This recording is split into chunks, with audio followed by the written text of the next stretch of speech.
Welcome to That Triathlon Show, the podcast presented by Scientific Triathlon and hosted by me, Michael Eriksson. And Jack Hutchins is back in the co-hosting chair. Jack, how are you doing? Hey, Michael, thanks for having me. I am not too bad, although had a rough night's sleep last night and a pretty awful swim session this morning. So ended up finishing the set early. Just one of those days, I think. It's fatigue has built up a little bit the last couple of weeks, so live to fight another day. But how are you doing? Yeah, I'm good. I did also actually. I woke up in the middle of the night. I don't know if it was the rain that woke you up as well, but that was it for me. It was really hammering on the roof. I was going to ask about a training highlight, but since you mentioned the rough swim, perhaps we'll take a low light instead. So what was the swim meant to be, and yeah, why was it so bad that you decided to cut it? Yeah, I mean, I'm still coming back from this crash, so a few weeks out of the water is kind of still showing. Basically, it was a threshold session of 200s, and I was kind of descending the turnarounds as a set that we talked about a few weeks ago. And yeah, I was swimming slow from the off, basically. And when that turnaround started to get pretty tight towards the back end, I could feel that I was through LT2 and it was going to be a real slog to get it done. So yeah, in order to kind of fight another day, I just called it there and kept the kind of stimulus as it were. I still managed 2K of threshold work, but yeah, I had another three 200s to go, which 2.2K I managed. I missed two, so it wasn't too bad. But yeah, just a rough day really. I got a threshold session later on the bike, so we'll see how that goes. I'm hopefully got a bit of caffeine in me now, so I'll be feeling a bit better for that one. Oh, that helps. Caffeine or cake. I had a cake-fueled run last night. And that went surprisingly well for a late night run, I have to say, because usually I don't like to run or train at all after. I don't know. I've become used to not doing any training after about starting at latest at 5:00 over many years, the last few years. But now, my schedule is a bit different, so I had to do it at 8:00 I think it was 8:00 or close to 8:00 when I started, but went surprisingly well. But that was after a significant amount of cake earlier in the afternoon. Had some people over for coffee, so that's another way to I guess fuel your sessions and start with a lot of glycogen on board. Yeah, nice. That is pretty late, and I guess the run went well, but maybe that contributed to the bad night's sleep. Yes, that is entirely possible. But at least you got the work done. Yeah. No, it was a good week, actually. It was only my second week that I managed, it's in a long while, since the end of November, before I got sick, that I got to 90 kilometers of running with two quality sessions, a threshold session and a VO2 session. So, and that's basically what I hope I will be able to do throughout this year, keep that volume around 90K. I would like to go higher, but I don't know if my body can tolerate it. So that's probably where I'll try to stay cool with that and not try to go too much higher. But if I can do that consistently with two quality sessions, I think that I'll see some good progression on my run. Yeah, for sure. If you can get a few weeks in the legs, and you never know, maybe you can step it up again after that. I also need to thank you for the letting me use your treadmill on Friday, because just to let the listeners know, it was a rough day weather-wise in Portugal here, and it's been a rough month. Yeah, I couldn't face the track, and I missed the gym opening hours, so Michael let me use his treadmill, which was a very welcome addition to my training day, and made my session a lot easier to get done. So yeah, and it was good. It was good for me to get confirmation that the numbers, the paces that it shows, don't seem to be completely off. Because sometimes when I'm in a good period, I feel that I'm not sure that this treadmill isn't just trying to flatter me with with inflated numbers, but you said that it seemed quite all right, so I was happy with that. But Well, this is yeah, the thing though, right? When it's faster, you never complain, do you? You just stay, oh, I must be in good shape. It's yeah. only when the treadmill's slow that you start questioning everything. Well, no, I have been questioning it when it's been going too fast. Not so Yeah. much recently though, but yeah, during the autumn I had some periods that when training went really well, and that ended up being a question. But I'll get back to that soon enough, I hope and think. Let's get into our topic though for today. So we'll continue with our power rankings, and we'll get on to run sessions. And as usual, I have a bonus session. I don't know if you have one, or are you just strict top 5? Yeah, I've got the 5 again. Okay. You with your indecision. My bonus. Yeah, my indecision. Exactly.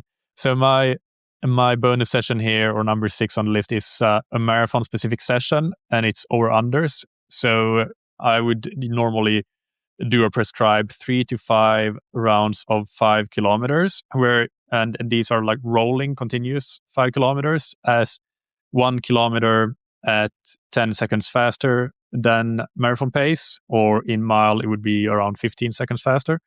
1 kilometer at 10 seconds slower, or 15 seconds slower. 1 kilometer again at 10 seconds faster, 1 at 10 seconds slower, and then 1 kilometer a bit easier. So steady, not easy, but steady, around 30 to 45 seconds slower per kilometer than marathon pace, which would be 45 to a minute, 70 seconds per mile slower than marathon pace. So you go faster, slower, but always quite close to marathon pace, not varying too much from that. And then you have 1 kilometer for 4 kilometers, and then you have 1 kilometer that is still well into zone 2, not an easy jog, but also not hard. And you do roll through that 3, 4, or even 5 times if you go to the very the highest level of the session, and that ends up being a really good session to work around marathon pace. And I mean, Canova, for example, has a lot of a lot of sessions similar to that one. I wouldn't say that this is exactly a session that I've read that he has, at least, but inspired from that methodology for sure. Yeah, that's an awesome session, and I think there's a lot of his Canova's workouts out there online, right? And that's a classic. So what would be the total volume of that if you're doing the 3 by 5K? I guess with a bit of a warm up and a cool down, it's not a massive run, but no, that would be basically when you're starting to get into your marathon specific build. Maybe you would start with that, but then you would go into 4 by 5K. Basically, I would count the final kilometer of each 5K as rest, but it's not easy rest. So you have 4 kilometers per round that is around marathon pace, or averages out at marathon pace. So you could get only 12 kilometers if you only do 3 rounds, or you could get 16 kilometers if you do 4 rounds, or 20 kilometers if you do 5 rounds. But also the fact that the rest is quite steady contributes. It's part of this session. It means that even 20 kilometers of marathon pace ends up being quite challenging, because you're never getting a long, easy rest or anything. It's kind of almost continuous.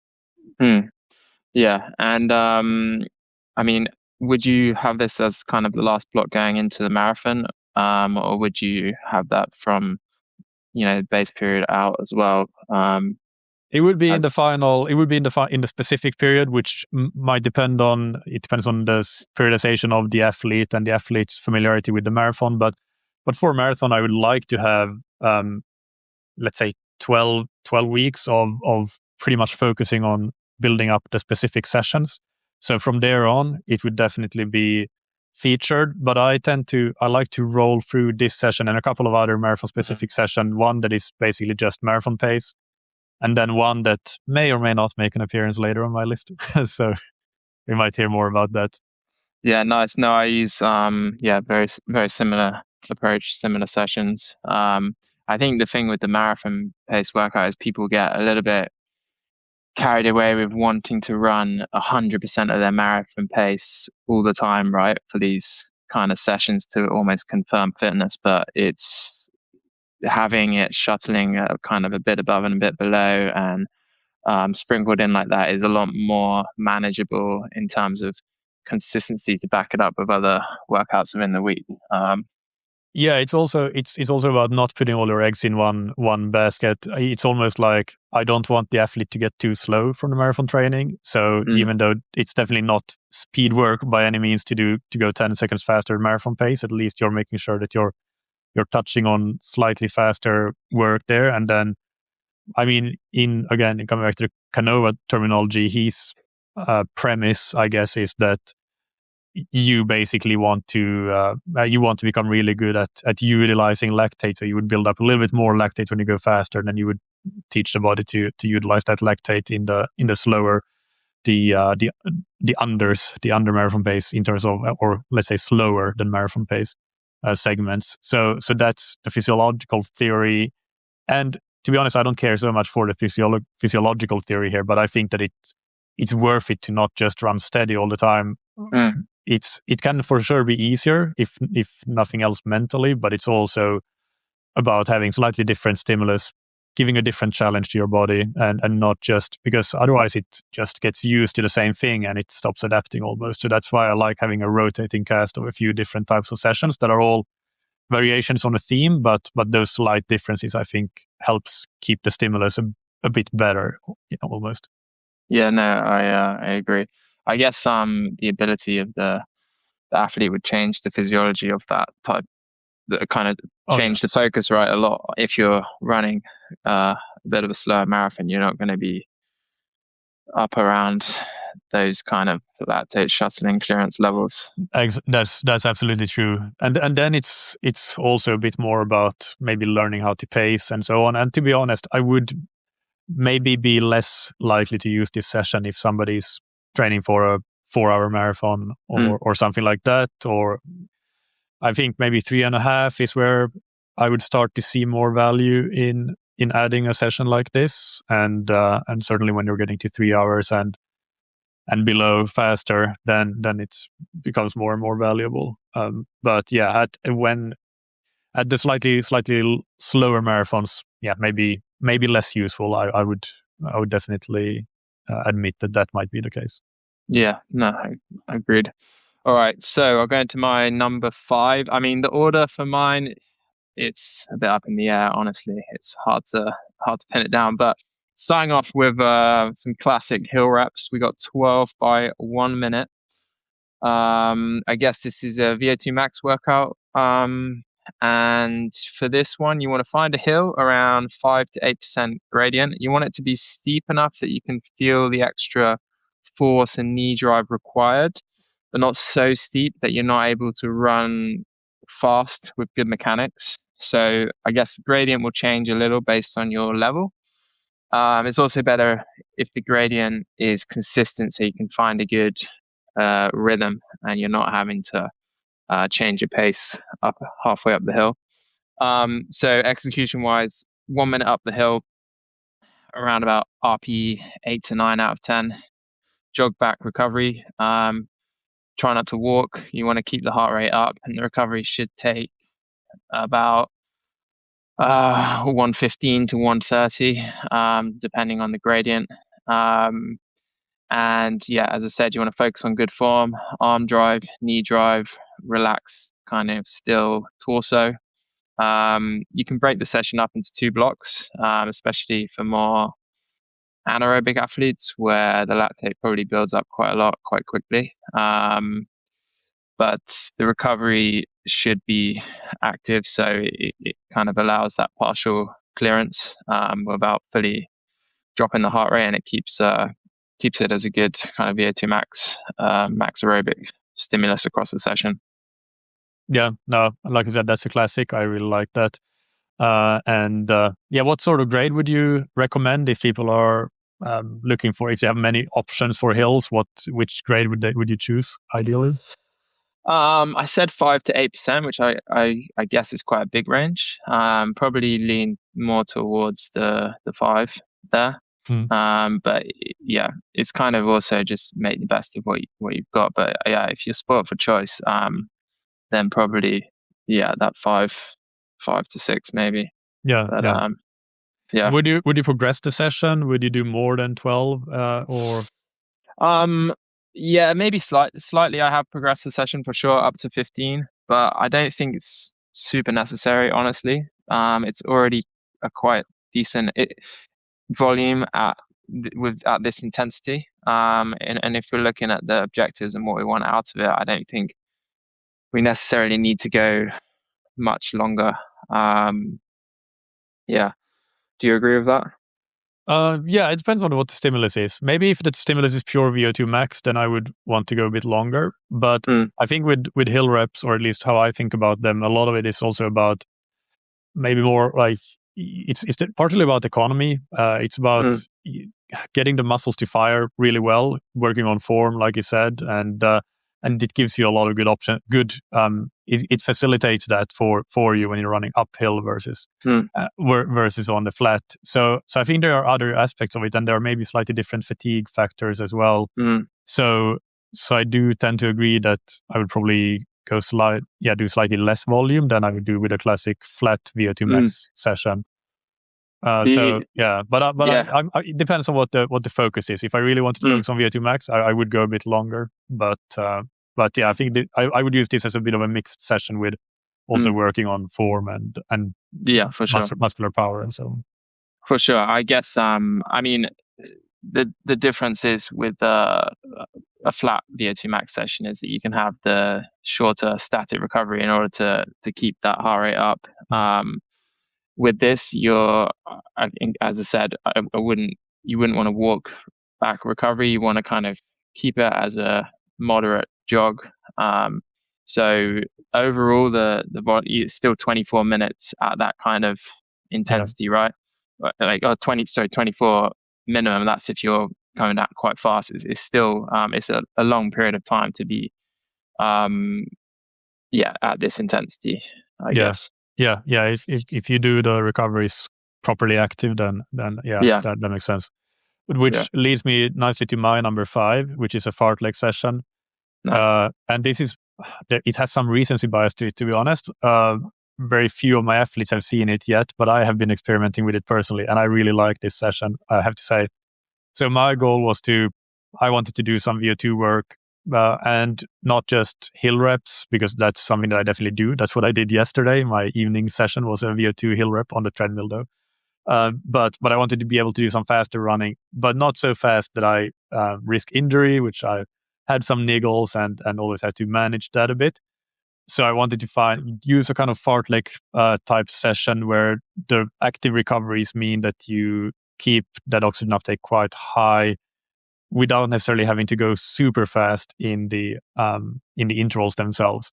So this session is based on that premise, and it's 2 rounds where each round consists of first 2 minutes on, 1 minute off, 2 by 1.5 minute on or 90 seconds on, 1 minute off, 3 by 1 minute on, 1 minute off, and 4 by 30 seconds on, 30 seconds off. So you have only 60 seconds off throughout the 2 minutes, 90 seconds, 1 minute, and then so it ends up being basically a 2-to-1 work to rest in when you start, then a 3-to-2, and then a 1-to-1 towards the end there. So you end up building quite nicely your heart rate and your oxygen uptake in the early parts, and then you can go to a 1-to-1 work to rest, and it stays very high. Your heart rate stays high, your RP stays high.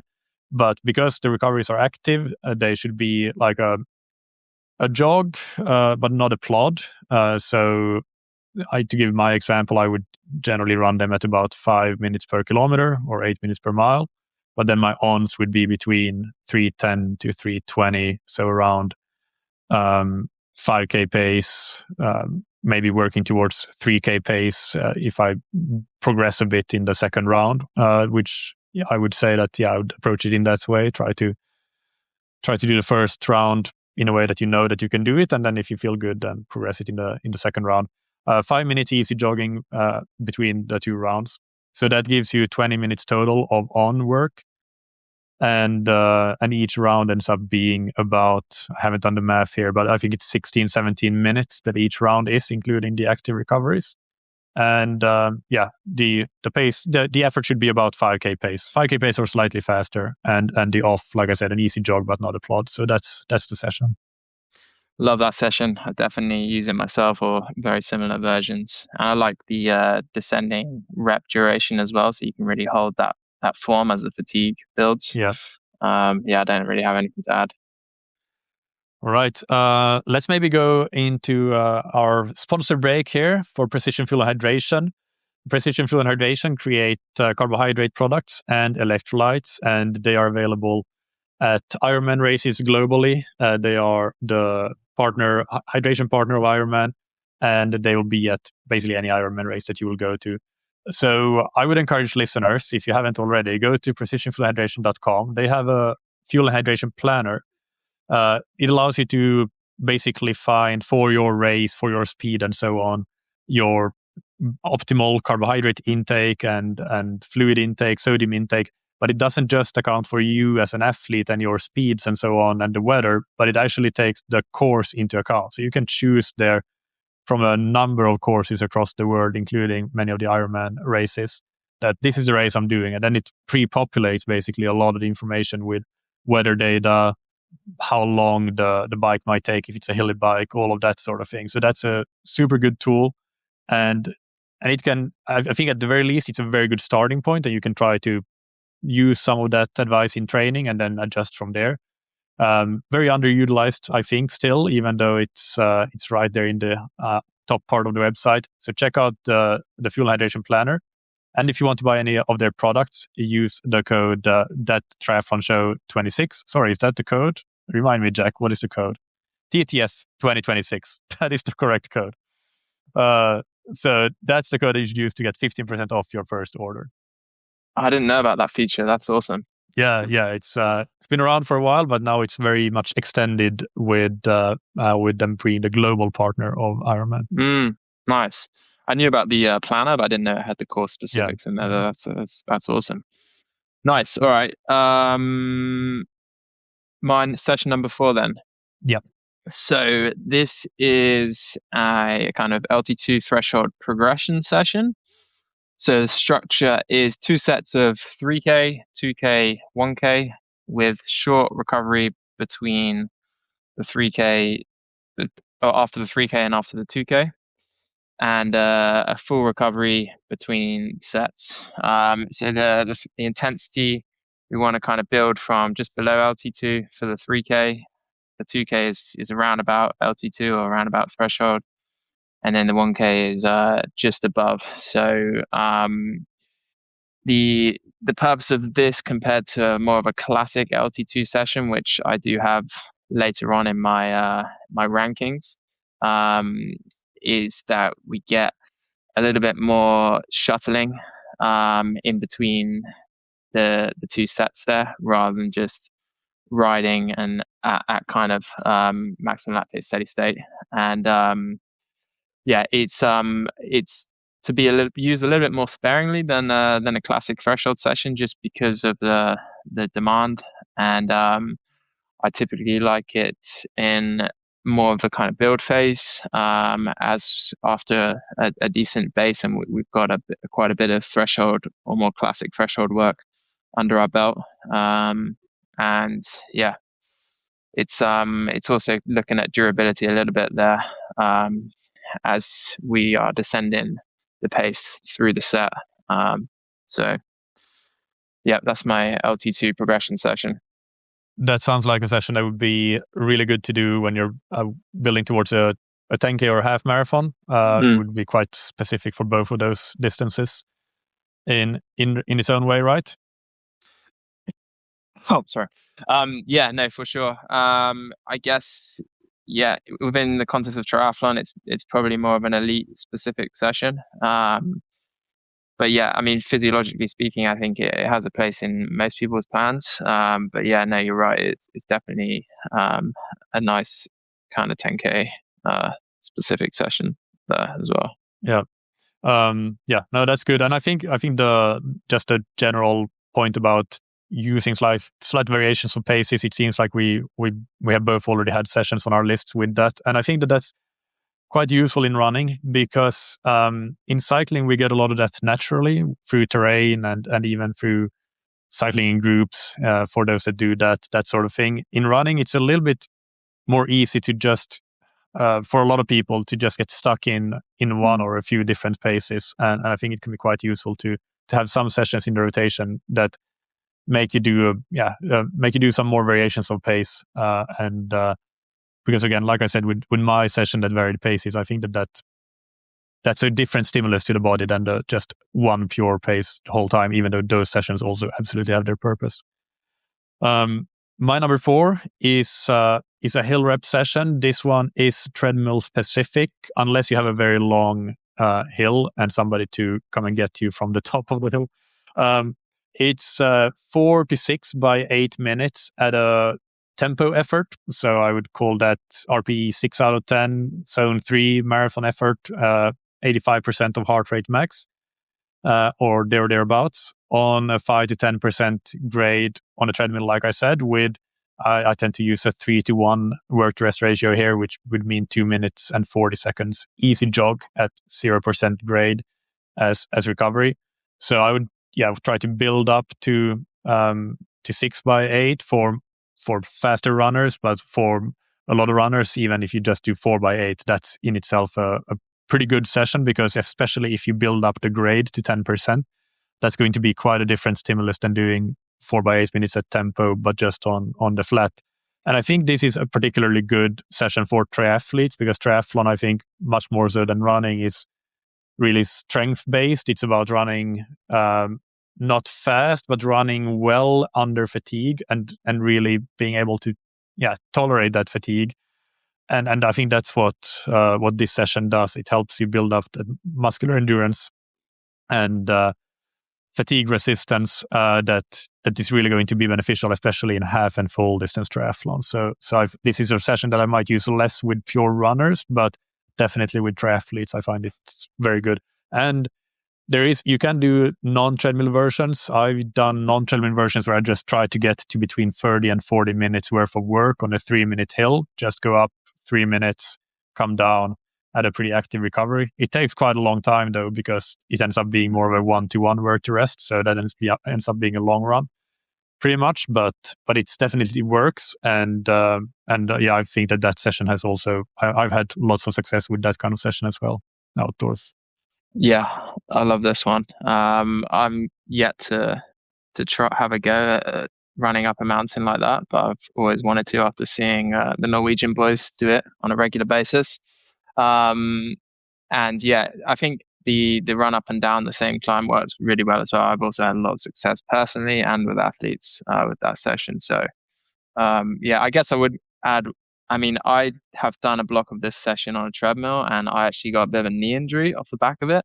I'm not sure. Obviously, there's so many factors that go into that to kind of injuries, but that was one of the few things that I changed. I don't know if it was me, a particular kind of weakness of mine, but I have spoken to physios, and they said that there is a bit of a risk with it, so maybe something to be a little cautious of. There. Yeah. But as I said, I completely agree. It's an awesome session, awesome stimulus, especially for triathletes. Yeah, I would actually love to hear what the physio said. What is the mechanism behind that? Like, because I do believe that, but I don't quite understand why. What is it anatomically or mechanically that happens to make it a knee? Because running uphill generally, it would engage your posterior chain a bit more. So it's interesting, right? Yeah, no, I wish I could tell you.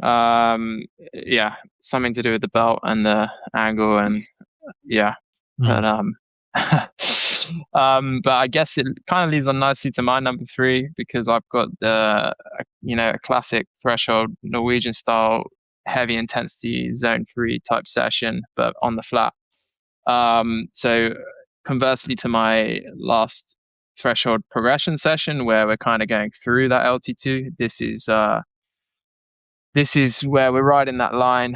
And the example set here that I like is 3 by 2K, 4 by 1K. So we got 10K of volume there, and the purpose really is just to maximize time just below maximum lactate steady state without accumulating too much fatigue. And so the lactate is going to be 2.5 to 3.5 millimoles. this is it's a great session really to kind of have in there throughout the year. I think the rationale for having, I like to start off with slightly longer reps and go down to shorter reps because we get a bit more, we can maintain the pace and get a bit more mechanical load in the back end while still keeping the internal load the same. And yeah. My only question is spikes or no spikes? If you can handle it, then go for it with the spikes. I personally can't. But yeah, it's a big session with spikes. But obviously Christian's ginormous calves can handle it, and so maybe we should be adopting the spikes a little more often. Yeah. No, it's a great session. I've done, basically it's a session that I use a lot. I've gone all the way to 6x2K, 4x1K relatively recently, and I think it's just about, we talked about this in previous episodes, but if you got your threshold pace right, you can really accumulate quite some volume there, and of course it's not easy, but it's doable. Yeah, I've done this. Yeah, that's personally same experience as for sure. It can definitely progress that volume up. Yeah. If you get the intensity right. Yeah. My next session is not too dissimilar. It's a shorter threshold session, but a steady threshold session at the same intensity or similar intensity. So basically, if you know that your threshold pace is XYZ, then I would say start 10 seconds per kilometer slower than that, or 15 seconds per mile slower than that. And if you feel good, you can progress through the session and end up right at threshold. That's how I tend to prescribe or recommend pacing here. So I'm going here with 4-minute intervals. So you could do anywhere from 6 to 15, I would say. But a typical start of a progression for me would be 8 times 4 minutes, and then between 8 to 12 tends to be the sweet spot for a lot of people. And like I said, 8 times 4, perhaps if I would have to pick one number, is a really good starting point. 8 times 4 minutes, and the rest here I would give that same 3-to-1 work rest ratio. So 1 minute 20 seconds of passive rest. Yeah, nice. I realized I didn't even do recoveries on my session. So yeah, what are the recoveries that you would have used there? 1 to 2 minutes off the off both really. It doesn't. If you need much more than that, then you're going too hard. And so 1 to 2 minutes really. Ratio similar, I guess. My session number 2 then. I think. So this is it's 20-minute progression run. So 3 continuous blocks of 20 minutes at progressively faster paces. There's a theme here, right, with all the progression going on across these. But this one is in the title, progression run.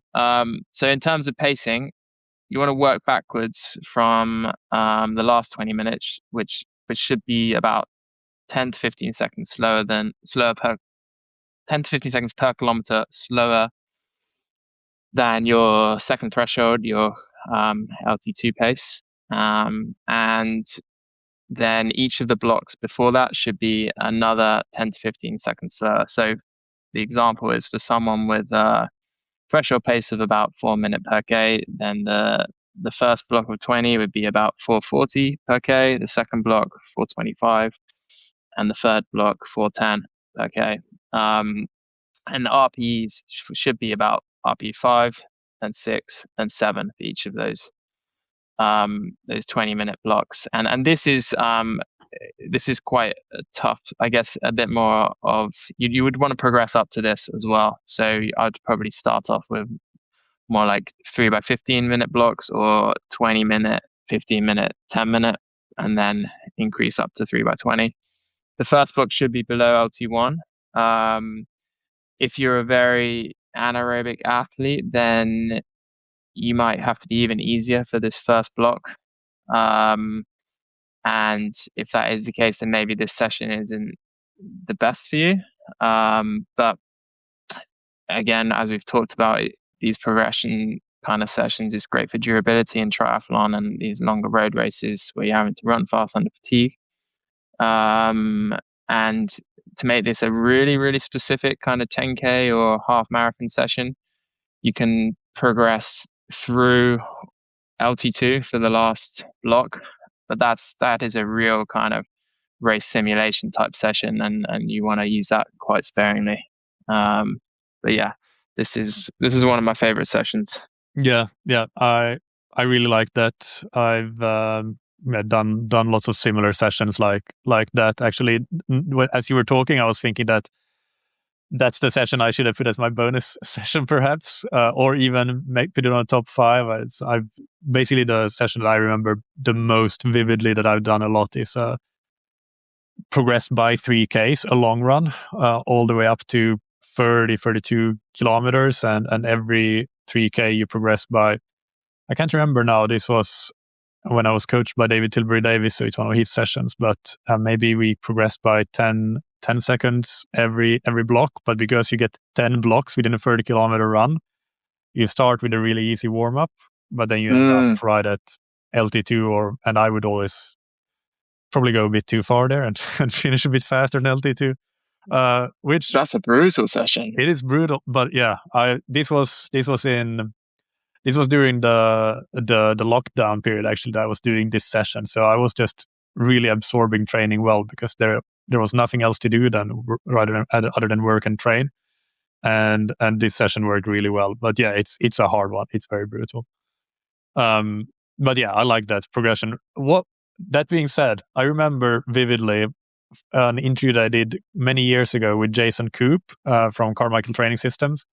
And I can't remember what the context was, but he was talking about progression runs, and he was saying that they are a terrible idea because basically you're not maximizing the amount of work that you're doing. And because if you're maximizing the work that you're doing, then you would structure it in interval format, or even like something super steady, like a long Canova marathon style, like 90% of marathon pace run, that kind of thing.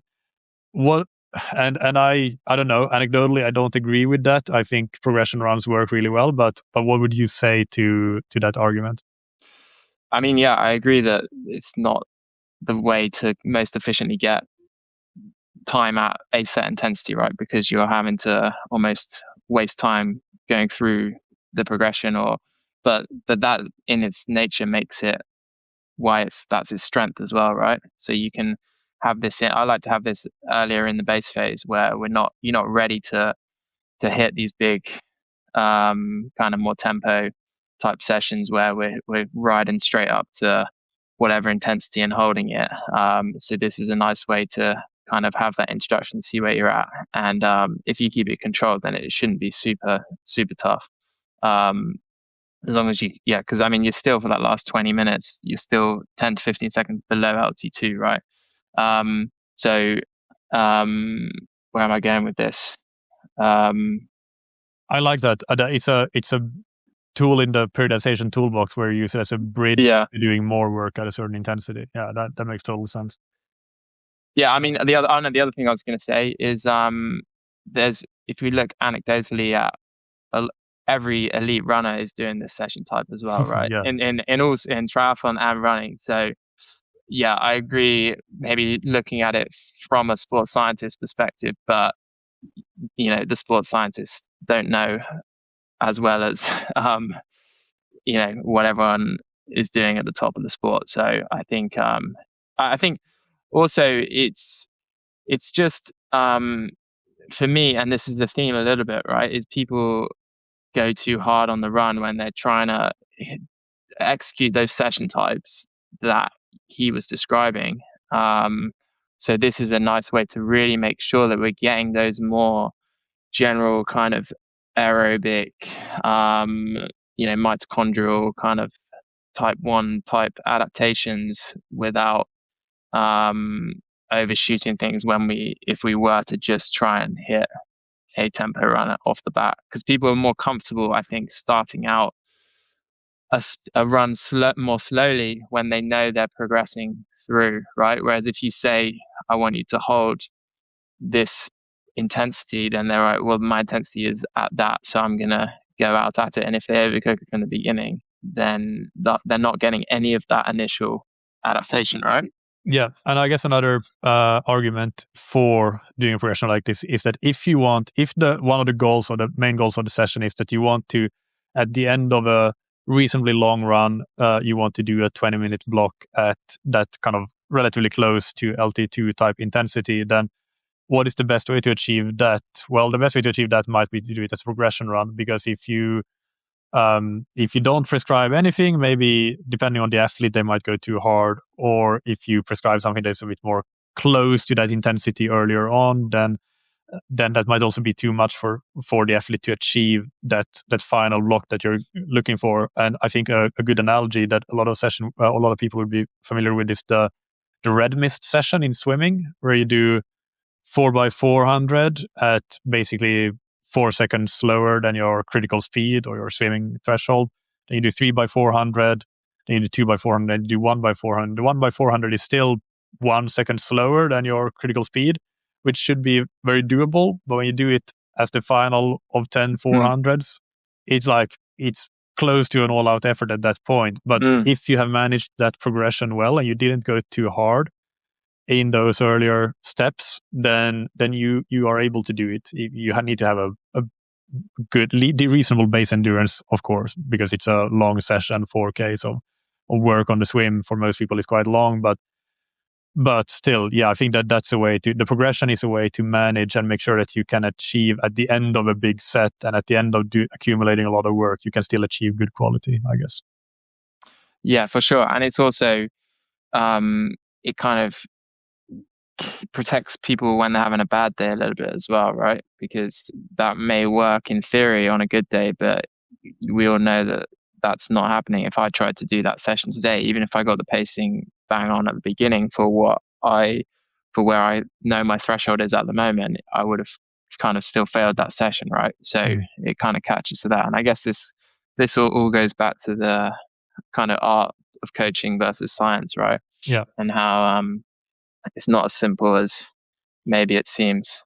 No. I mean, yes and no. Sometimes it's easier than or like not easier or simpler, but there's two sides to the same coin. Sometimes just looking at, well, what are sessions that a lot of people are doing, a lot of really good people are doing. Yeah, that's also a way to look at it, and that has merit. You shouldn't just look at that, because that is a bias in itself. But I mean, I think it should be one input. All right, my number 2 then. This is that second variation that I alluded to for my marathon specific session. So this one is on the same theme. It's a descending, it's a progressive type of session. So, but in basically rounds of faster, little bit of rest, faster. So 4 to 6 rounds of 4 kilometers each, with 1 kilometer at 10 seconds slower than marathon pace, or 15 seconds per mile. 1 kilometer at marathon pace, and 1 kilometer at 10 seconds per kilometer faster than marathon pace. And then 1 kilometer at a steady recovery, so that marathon pace plus 30 to 45 seconds per kilometer, or 45 to 70-ish per mile. And yeah, roll through that.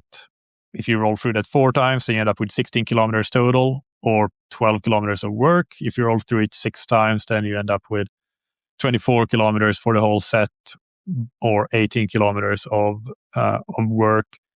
And so, yeah, that's a session. Similar principle to the other one. That slight variation, it's still very specific, because the work is all very closely tied around the marathon pace, but that variation gives you a bit of a different stimulus, and it also has some other advantages, like making it a bit more mentally, if anything, bearable than just steady marathon pace. I should also add that both of these sessions, the marathon-specific sessions, I have adapted both of them as well for things like Ironman-specific sessions or Single-3 specific sessions. I think these principles can be used for other races, not just a marathon, even though the way I list them here, it's as marathon-specific sessions.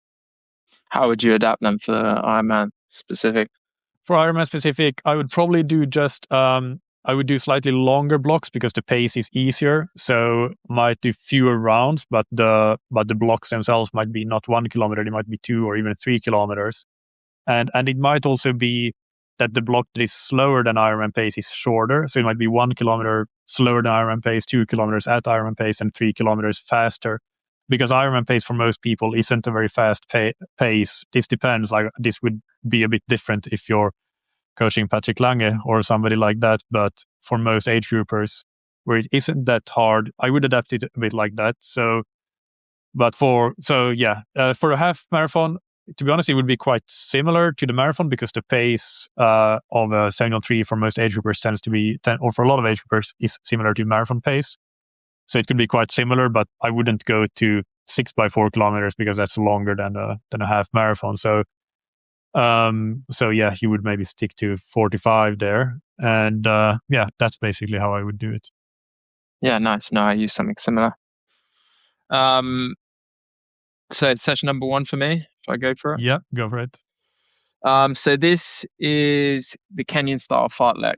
So the other sessions we talked about today, or I've talked about, have mostly been, I guess, quite guided by pace, other than the hill reps. And whereas this one is basically hard efforts around undulating, rolling terrain. Obviously, the Kenyans do it on the dirt roads. There's a famous session that they do every Thursday, I think, and they get hundreds of elite runners, and basically they change the variation slightly each week. It's similar to your session, your VO2 max session, in terms of the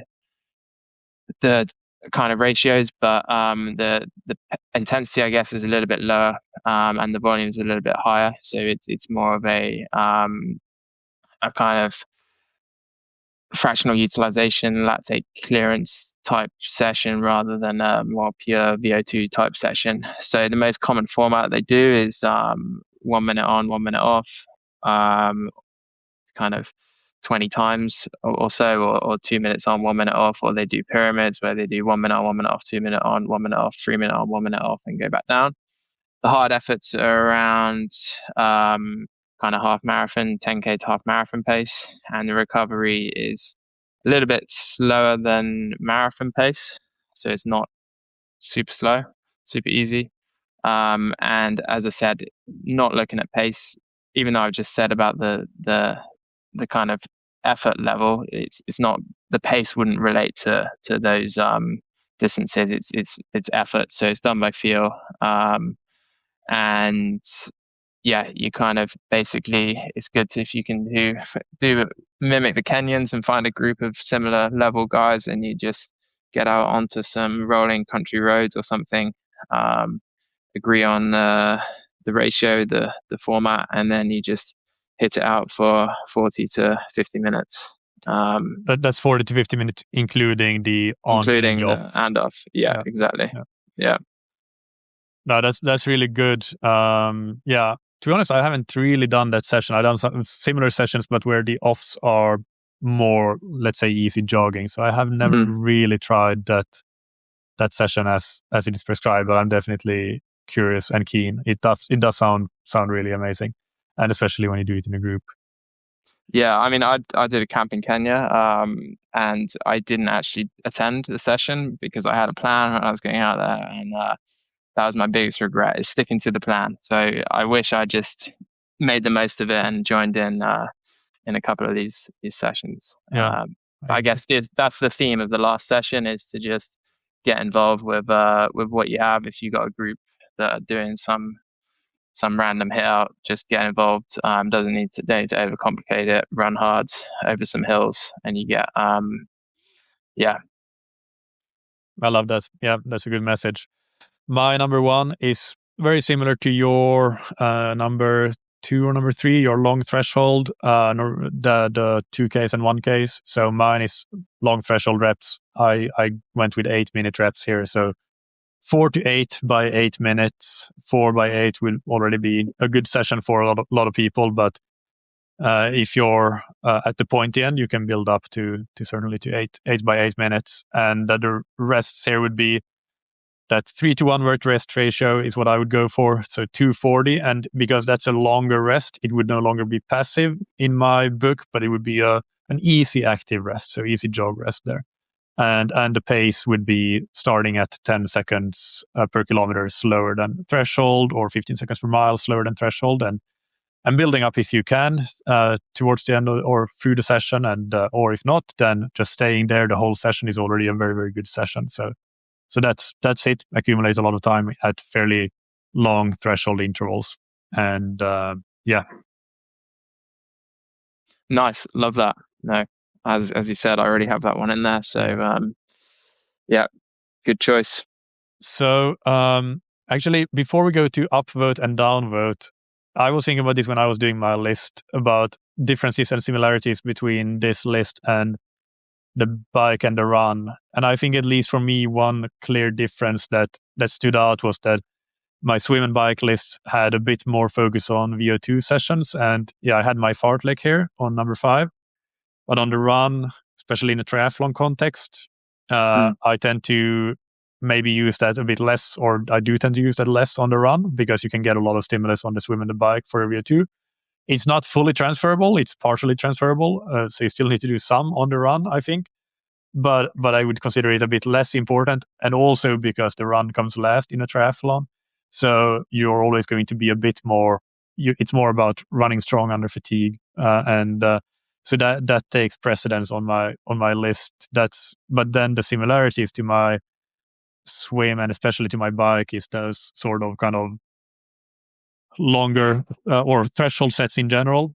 But yeah, doing them at the right intensity. Not that doesn't mean easy or anything, but doing it at a pace where you can accumulate quite some total duration. Whether you do shorter reps like 4 minutes, or longer like 8 minutes, being able to accumulate quite a long time there.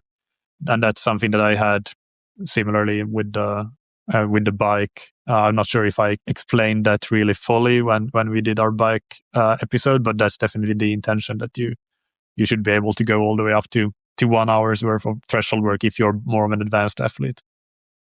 Yeah, no, I agree. Obviously, the run in triathlon is more strength based, so you don't necessarily need that intensity for the kind of specificity. But I think it's sometimes easier to execute the VO2 max work on the run, right? Just because you can really get the heart rate up more easily. Yes. So that's one on the flip side there, I would say. But then conversely to that, the injury risk is obviously a lot higher as well, right? When the saying speed kills on the run, it's definitely true that adding the more intensity there increases that risk quite substantially more than it would do by equivalent intensity in the bike and run. Yeah, I guess both of us have some more like open style sessions for open run races as well, though, right? Yeah. Rather than on the swim and bike, we were more purely triathlon focused with our sessions, right?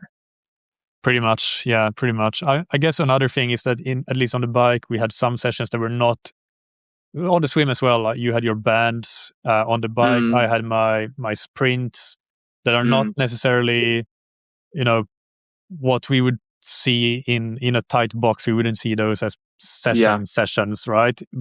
And I was thinking about doing things like hill sprints or strides, so adding that to my list here. But in the end, I didn't fit 100%. It in. But they're very good still. I went through the same thought process as well with the strides. I thought that's definitely going to be in there, and then I kind of ran out of space. So, and yeah, it's super important, right? As well, maybe it should be on one of our lists. Strides, like I'll add it to the warm up of every one of my sessions. Yeah, no, that's a nice way of doing it, and that's pretty much the way yeah, for sure. That's a good point. So let's do the same that we've been doing, and do one upvote and one downvote for each other's session. So I'll give you my list again, so you remember it, and I'll just do the top 5, not the bonus one. So number 5 was the Fartlek. Number 4 was the treadmill strength endurance, which might be your downvote. Number 3 was the shorter threshold reps, the 4-minuters. Number 2 was the marathon specific descending reps, and number 1 was the long threshold, the 8-minuters. I'm going to upvote the VO2 max Fartlek session. I use that a lot, so I don't know why I don't actually have it on my list. or not a lot, but I do use it in pretty much every athlete at some point. And the downvote, I guess I'll downvote the marathon session, not because I don't like it, but just because it's pretty high up there. And this is a triathlon podcast, so yeah, fair enough. So mine were the 1 minute hill reps, the LT2 progression session, then the classic LT2 or threshold session, then the 20-minute block progression run was number 2, and then the Kenyan style fartlek was number 1. Yeah, I think I might. Wait. Say your list again. We had 12 by 1 minute hills. We had threshold progression, which was 3K, 2K, 1K going through threshold twice through. Then the threshold classic, which was 3 by 2K, 4 by 1K. The 20-minute progression with the 20-minute blocks. And then the Kenyan style fartlek. Okay. Number 1. Yeah, I'm not going to even consider the classic threshold because I basically had the same session. So I'm going to consider the other ones. I'm going to upvote the Kenyan fartlek. That seems amazing. So it's number 1 already, though. It's number 1 already, but upvote here means like it's got my stamp of approval. You're giving it the kudos. Yes, exactly. Yeah. And there was one other one that I was thinking that I would really consider that one as well, but no, that's the one. And downvote, I'm going for the progression run, not because I don't like progression runs, but maybe I would prefer slightly.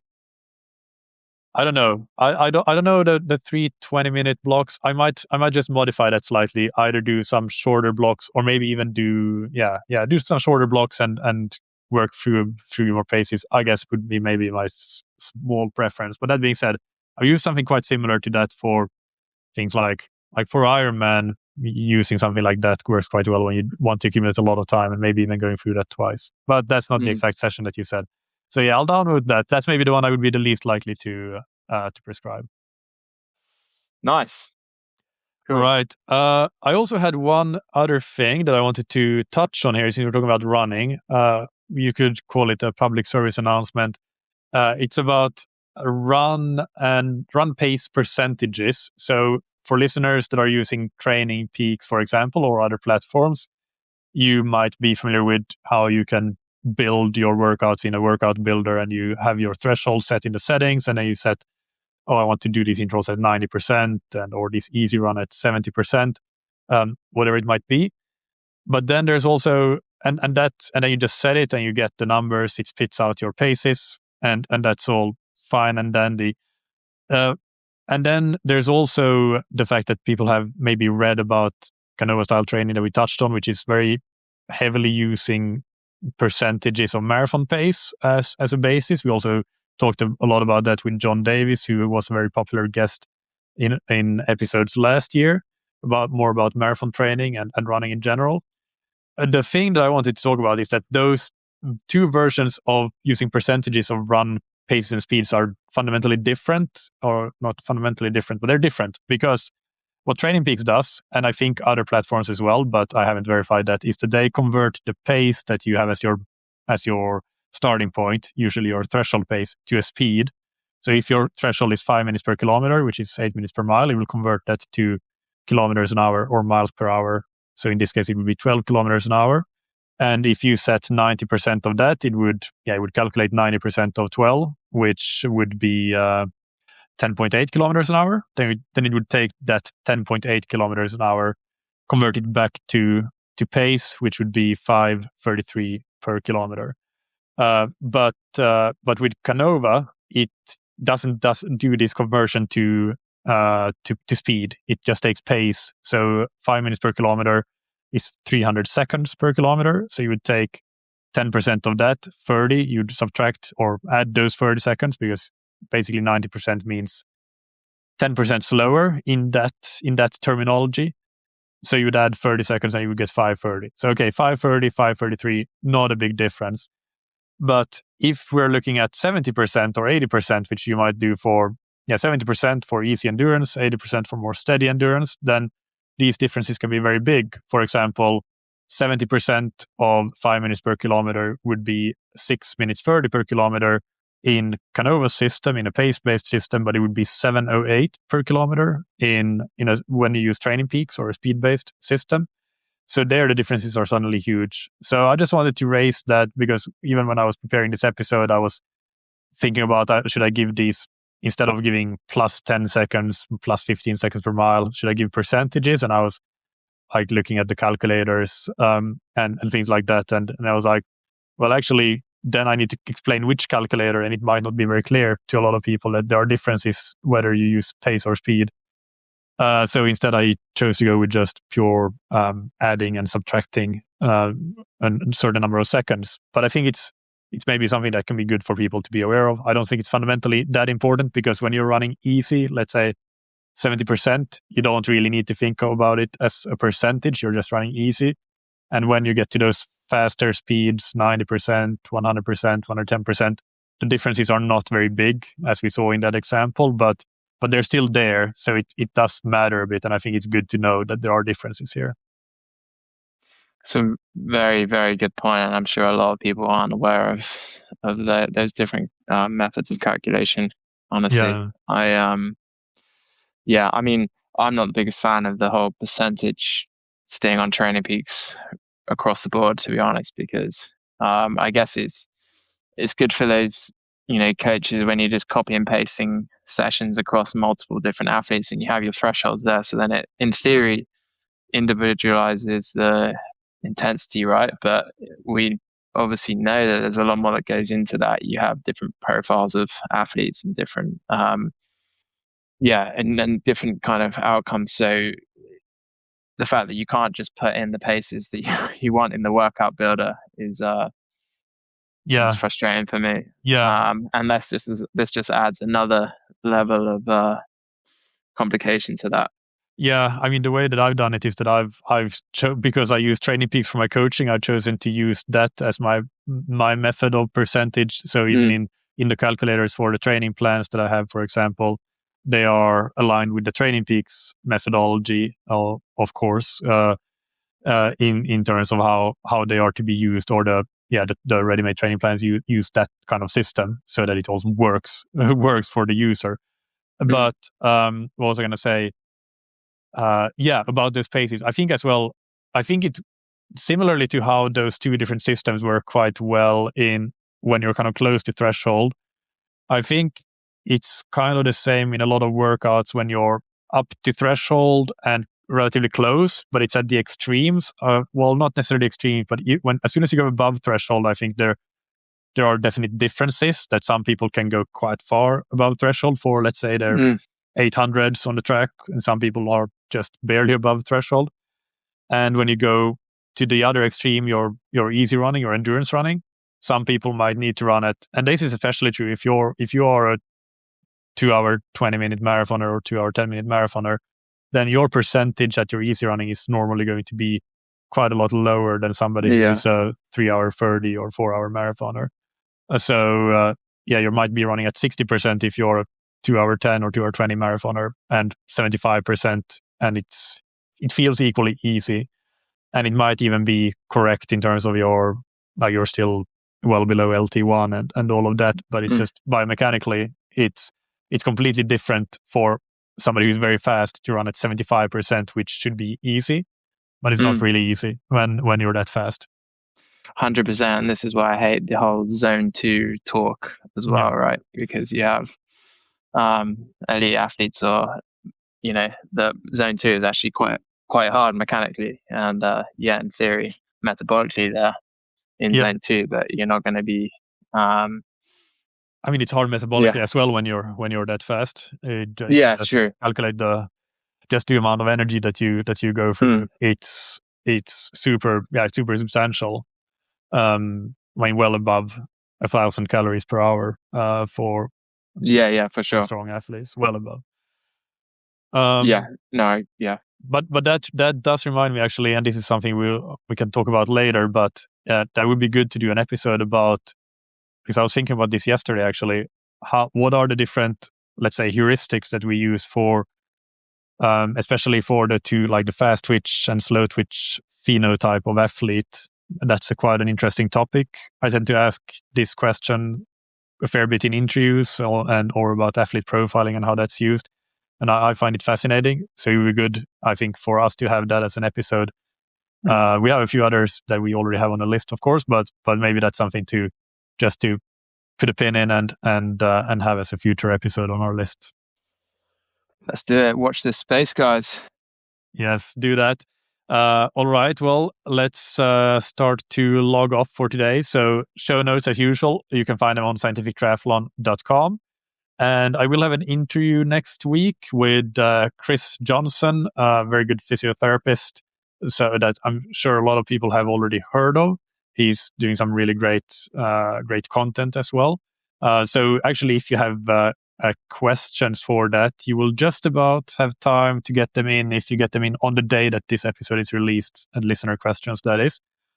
So email them to me if you want to send them in. But then we'll be back. I think Jack and I will be back the week after that. And also, I just saw that Training Peaks have raised their prices, so we need to promote our services a bit better to compensate for that. So coaching services, please check out scientifictriathlon.com. We have a full individual coaching, customized plans, consultations, and also ready-made training plans. So there's something for every taste and budget. And I wanted to read a couple of short pieces from the feedback forms we send out to athletes. These are not based on a honeymoon phase. They're when athletes actually stop working with us as coaches or when they have finished a ready-made training plan. So in terms of coaching here, just from the latest piece of feedback that came in, one of the first questions that we ask is, how was it being coached by your coach? And the answer here is 5 stars. I achieved my goals, consistent training with no injuries. And the training plan was realistic with my work-life, work/life, so work-life balance. Then in terms of training plans, the latest piece of feedback that came in was for the mid-volume base training plan. And one of the most important questions here is, what specific results or improvements have you accomplished with the help of the plan? And this is Brad here that answers a 5-minute critical threshold. I think the 5-minute test in the critical power test. And the FTP increased by over 20 watts. I had a personal best 5K and won my age group and was 4th out of 204 people in that 5K. So obviously, it being a base training plan, no triathlon results as yet there, but great improvements across bike and run at least.